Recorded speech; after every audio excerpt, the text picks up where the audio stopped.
नाज़रीन, किसी के दिल तक पहुंचने का सबसे अच्छा रास्ता है उस इंसान को हंसाना। आज की इस वीडियो में हम एक ऐसे ही मशहूर इंसान के बारे में बात करेंगे जिसने लोगों को हंसा कर अपना फ़ैन बनाया है। और ये सिर्फ 1-2 साल के लिए नहीं, बल्कि ये आदमी 25 साल से टीवी की दुनिया पर राज कर रहा है।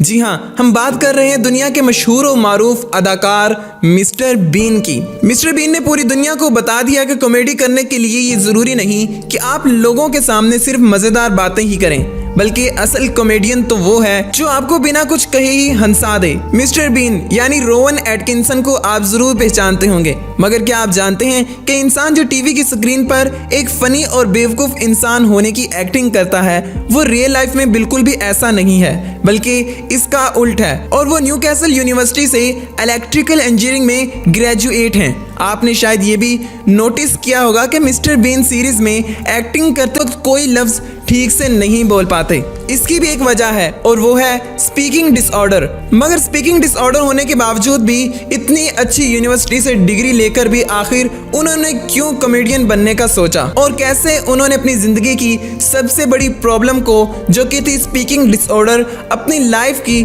सबसे बड़ी अपॉर्चुनिटी में बदल दिया, वो आज हम आपको बताएंगे। मिस्टर बीन, इनका जन्म 6 जनवरी 1955 में इंग्लैंड के एक गरीब ख़ानदान में हुआ था। इनके वालिद एक मामूली किसान थे और इनकी माँ हाउसवाइफ थी। बचपन से ही मिस्टर बीन हमेशा से खेलते रहते थे और बचपन से ही अपने अजीब और गरीब चेहरे बनाकर लोगों को हंसाया करते थे। इसके साथ साथ मिस्टर बीन पढ़ाई में बहुत अच्छे थे, इसलिए न्यूकैसल यूनिवर्सिटी से उन्होंने ग्रेजुएशन कंप्लीट किया और इसके बाद ऑक्सफोर्ड यूनिवर्सिटी के प्रिंस कॉलेज से मास्टर की डिग्री भी हासिल की। कॉलेज में रहते हुए उन्होंने छोटे मोटे एक्ट्स में हिस्सा लेना शुरू कर दिया। इस दौरान मिस्टर बीन ने स्क्रिप्ट लिखना भी शुरू कर दी और आहिस्ता आहिस्ता उनके अंदर सेल्फ कॉन्फिडेंस बढ़ने लगा और उन्होंने सोच लिया कि वो इस फील्ड में बहुत कुछ कर सकते हैं। और उस हिसाब से वो अपने कॉलेज में रहते हुए कई तरह के प्ले में एक्ट करते रहे थे, मगर स्पीकिंग डिसऑर्डर की वजह से वो अच्छे से परफॉर्म ना कर पाते थे और बाहर हो जाते थे। इसके बाद भी उन्होंने हिम्मत नहीं हारी और मुख्तलिफ टीवी शोज़ में पार्टिसिपेट करने के लिए अप्लाई करते रहे, मगर स्पीकिंग डिसऑर्डर होने की वजह से वो हर टीवी शो से रिजेक्ट हो जाते थे। मेंटली तौर पर वो काफ़ी डिप्रेस हो गए थे,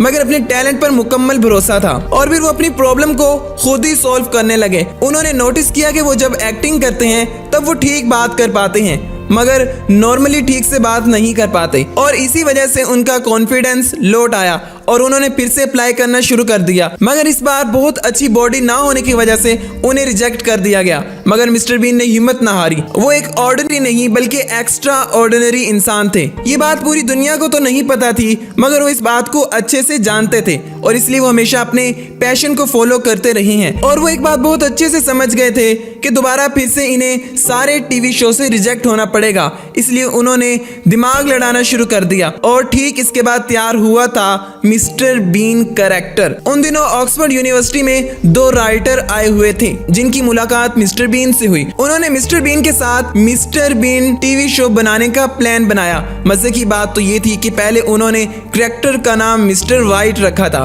फिर सभी ने मिलकर मिस्टर बीन चूज किया। इसके बाद 5 जनवरी 1990 Mister Bean TV show public किया गया और बहुत ही कम वक्त में बहुत सारे लोगों ने इस टीवी शो को पसंद कर लिया और इस शो के दौरान वो सबसे अच्छे कॉमेडियन बन चुके थे और इसी वक्त उन्होंने बहुत सी फिल्मों में काम किया। 1995 से 2003 के दौरान उन्होंने बहुत सारी फिल्में भी की और इन फिल्मों ने बहुत ज्यादा धूम मचाई थी। इसके बाद 2005 में उन्होंने कीपिंग मम में काम किया। 2011 में उन्होंने जेम्स बॉन्ड पैरोडी की और इसके बाद जॉनी इंग्लिश रीबॉर्न फिल्म में भी काम किया। इनकी पर्सनल लाइफ के बारे में अगर बात करें तो उन्होंने BBC की मेकअप आर्टिस्ट से पहली शादी की थी। इनका एक बेटा और एक बेटी भी है, मगर साल 2014 में मिस्टर बीन का डाइवोर्स हो गया था और 2015 में मिस्टर बीन लुइस फोर्ड के साथ शादी कर चुके थे और इससे एक बच्चा भी हुआ।